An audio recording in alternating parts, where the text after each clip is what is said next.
Bab 2, Nano mesin telah masuk ke tubuh saya, bagian 1. Pangeran Chun terkulai di tanah, pikirannya kabur antara sadar dan tidak. Ia terjerembab dalam kekacauan, mayat-mayat bertopeng tergeletak di sekitar, bercampur dengan darah yang menggenangi tanah. Zhang, sang penjaga setianya, berlari kencang, terampil dan cekatan, bertekad menemukan sang pangeran yang hilang. Ketika Zhang tiba di lokasi, ia hanya bisa tertegun. Di antara tumpukan jasad tak bernyawa, ia melihat satu sosok yang masih utuh, pemuda berusia 10 tahun yang pernah diajarkan keterampilan berpedang. Tapi, saat ia mendekat, hatinya seakan tercekik. Sebuah belati tergeletak tak jauh dari Pangeran Chun, belati yang diberikannya pada ulang tahun ke-10 pangeran. Oh! Pangeran, suara Zhang berubah panik melihat bocah itu terkulai, darah membasahi tanah di sekelilingnya. Ia berusaha keras menyentuh pangeran, berharap masih ada harapan. Jangan biarkan dia mati. Ibu pangeran. Namun, saat Zhang mengangkat kepala Pangeran Chun untuk melihat, dia merasakan sesuatu yang aneh. Di bawah pakaian kotor itu, tidak ada luka. Zhang terperangah. Darah di sekeliling jelas berasal dari pangeran, tapi tubuhnya bersih dari sebarang cedera. Siapa yang menyelamatkan dia dan membunuh para penyerang ini, pikirnya dengan bingung. Zhang segera menguburkan mayat-mayat tersebut, tak ingin ada yang mendapati kekacauan ini lebih jauh, lalu mengangkat Pangeran Chun ke bahunya dan bergegas menuju kastil setan. Di saat tangannya menyentuh tubuh pangeran, suara menggema di dalam kepala bocah itu. Mode penyembuhan diri dijeda pada 80%. Tuan, tolong bangun. Mata Pangeran Chun terbuka lebar. Kaget, ia mendapati dirinya berbaring, dikelilingi suara aneh. Zhang di sampingnya terlihat khawatir. Zhang, serunya. Pangeran, kamu sudah bangun? Apakah kamu baik-baik saja? Zhang tersenyum, tetapi pada saat itu, sakit kepala melanda Pangeran Chun dan kepalanya jatuh kembali ke tanah. Keesokan harinya, Pangeran Chun terbangun dengan keringat dingin membanjiri tubuhnya. Ia mengusap dahinya dan merasa ada sesuatu yang lengket. Apa ini, pikirnya, melihat cairan hitam pekat di telapak tangannya. Baunya busuk dan menyeramkan, seolah-olah energi jahat memancar dari dalam dirinya. Apa ini, teriaknya, panik. Ketika ia mulai berpikir, suara itu kembali lagi. Apakah kamu bangun? Apa? Apakah kamu bangun? Siapa kamu? Bocah itu bangkit, ketakutan. Suara itu tidak berasal dari luar, melainkan di dalam kepalanya. Tuan, harap tenang. Apa ini berasal dari kepalaku? Itu benar, Tuan. Kepanikan melanda dirinya. Apakah ini sihir? Apa ini telepati? Pesan telepati? Saya tidak tahu apa itu. Tapi, kamu tidak mendengarkan saya melalui telinga, Tuan. Makhluk apa ini, pikirnya, merinding. Aku adalah mesin nano generasi ke-7, dirancang oleh Sky Corporation, berfungsi sebagai inti untuk mendukung otakmu. Mesin, suara bocah itu bergetar, tak percaya. Mesin nano melanjutkan, tunggu, jangan takut.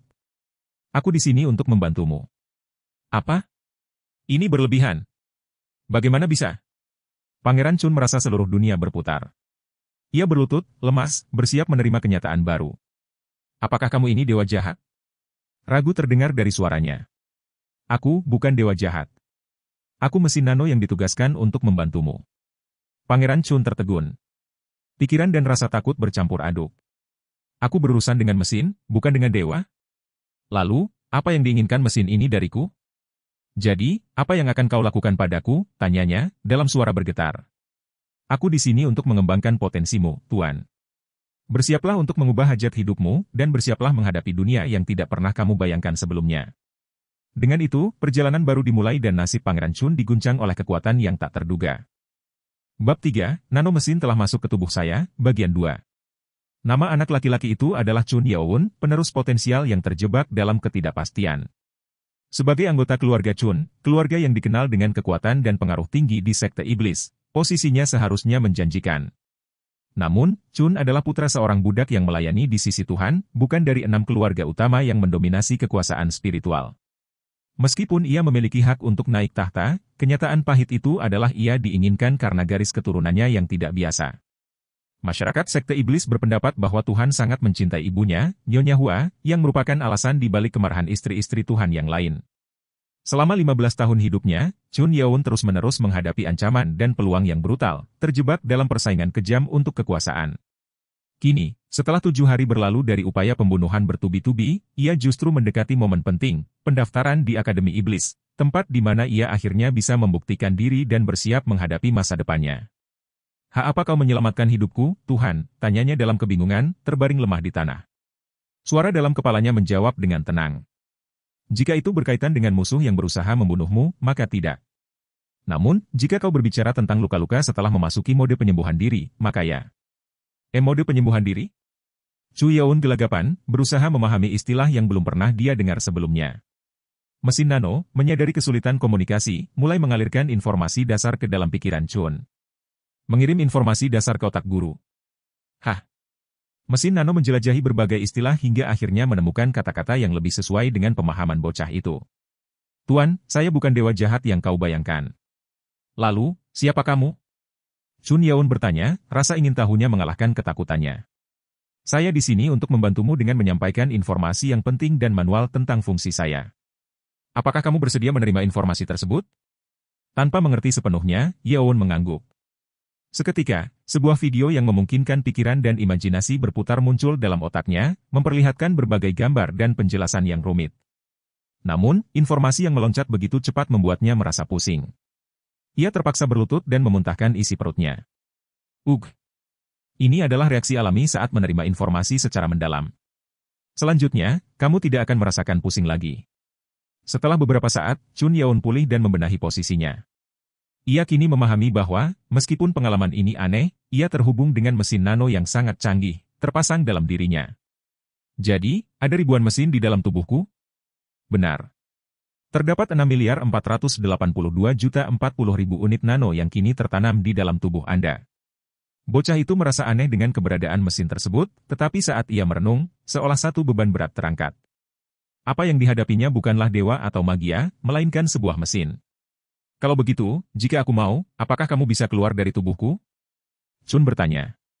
Seperti yang telah kamu lihat dari informasi yang dikirimkan, saya diprogram untuk hanya diekstraksi jika Anda mengalami kematian. Satu-satunya pilihan adalah mesin ini akan bersamanya hingga nafas terakhir. Kesadaran itu menyentuh relung hatinya, dan saat ia terdistraksi, diketuklah pintu kamarnya. Pangeran. Dr. Beck ada di sini. Tanpa berpikir panjang, Chun Yaun terkejut dan berkata, diam dulu. Saya dapat membaca pemikiran Anda untuk berkomunikasi, guru. Aku mengerti. Hanya diam. Masuk ke mode diam. Dengan rasa cemas, ia kembali ke tempat tidur dan membungkus diri dalam selimut. Begitu pintu terbuka, Zhang dan Dr. Beck, yang dikenal sebagai Dokter Setan, melangkah masuk. Sang pangeran tampaknya tertidur, jadi kita akan, Zhang terhenti, terkejut melihat wajah bocah itu. Pangeran. Zhang berlari menghampirinya, terlihat cemas. Apakah kamu baik-baik saja, nak? Ia memeriksa napasnya, merasakan bau busuk dari tubuh Yaun. Chun baru menyadari cairan hitam lengket menempel di tubuhnya. Apa yang terjadi di sini? Dr. Beck menekankan perhatian, wajahnya berkelip bingung. Pangeran Chun, kita saling mengenal, bukan? Ya, dokter. Chun menjawab, tampak sedikit terbata-bata. Ulurkan tanganmu. Biarkan saya merasakan denyut nadimu. Itu, dia merasa malu untuk menunjukkan tangan kotor yang lengket. Namun, Dr. Beck dengan tenang berkata, tidak apa-apa. Memberikan tanganku agar saya bisa memeriksa. Dengan ragu, Chun akhirnya menyerahkan tangannya. Sekilas dokter memeriksa, alisnya terangkat penuh rasa ingin tahu. Ini sangat menarik.